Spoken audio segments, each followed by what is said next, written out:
Hi everybody. I wanted to chat with you just a little bit about how to have effective and efficient practice times. I'm seeing some similarities between some of my students and some of the same conversations we're having. I thought it might be nice just to address it to everybody and sort of put it out on the table about some ideas I have that will make you a more successful piano player. I'll talk about three different things that you can consider. One is to have a very consistent time of practice. How much you practice every day is less important than the quality of your practice. And to have quality practice, the brain kind of needs to know when we're going to do this. It's really easy to, you probably experienced getting to the end of your day and you're like, oh, I'm just too tired to practice.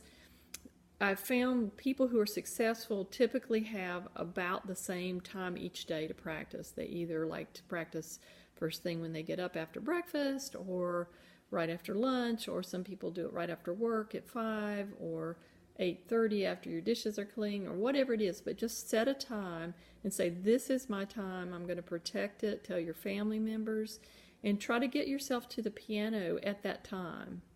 And you'll find if you're practicing consistently 5 or 6 days a week, then you're going to see some progress. I think what happens a lot of times with us is that, you let a few days go by and then you realize, oh my gosh, my piano lesson is day after tomorrow. I better sit down and practice for an hour. That's actually less effective than practicing every day for 20 minutes or 25 minutes.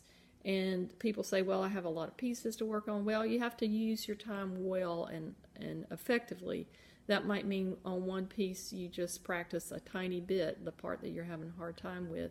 So anyway, so go back to the first thing. Set a time and try to do it every day. Try to be consistent. The second thing is to be efficient with your practice. I just kind of jumped to that just a second ago. But you don't need to play through a whole piece each time you sit down. You might just want to start and play the very last line that you're struggling with, or just really hone in on a little part that's hard.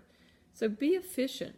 Don't take so much time playing. If you play through all your pieces every time you practice, you'll never get through it, and you really will just get through it and you won't be practicing.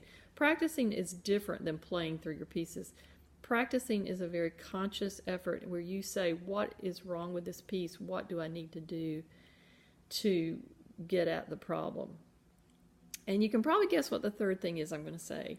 This is hard for almost all my students, but those that are most successful have learned to do this, and that is practice slowly. And I know all your reasons. It's not as fun to play slowly. I don't know how to slow down. I can't slow down. Whatever your reasons are, there is a way, and with discipline you can do it, and you will find so much rewards from doing it slowly. If you put more space between the first and the second event in a piece, that's how you slow it down. If you start playing the piece and you mess up, no problem. You're playing it too fast though. You should be able to play your pieces perfectly every single time if you practice slowly enough. And it doesn't mean that you're going to have to play it slowly for the rest of your life. Just in this practice period where you're learning a piece, the slower you play, the faster you're going to learn it, and it'll be much more thorough learning. So I want to encourage you to really try to set a time each day to practice. Practice very consciously. Don't just sit down and hope for the best. Get your reference book out. Get the videos out. Very, very conscious about how you're practicing. Be very analytical about it. And the third thing is, please play slowly. Practice slowly. You would be amazed how much you will improve if you go slowly. Okay, that's my tip of the day, and I hope that you have a good week of practice, and I look forward to seeing you at your next lesson, and many of you, I look forward to seeing you at Tony's house for our piano lunch. Take care. Bye.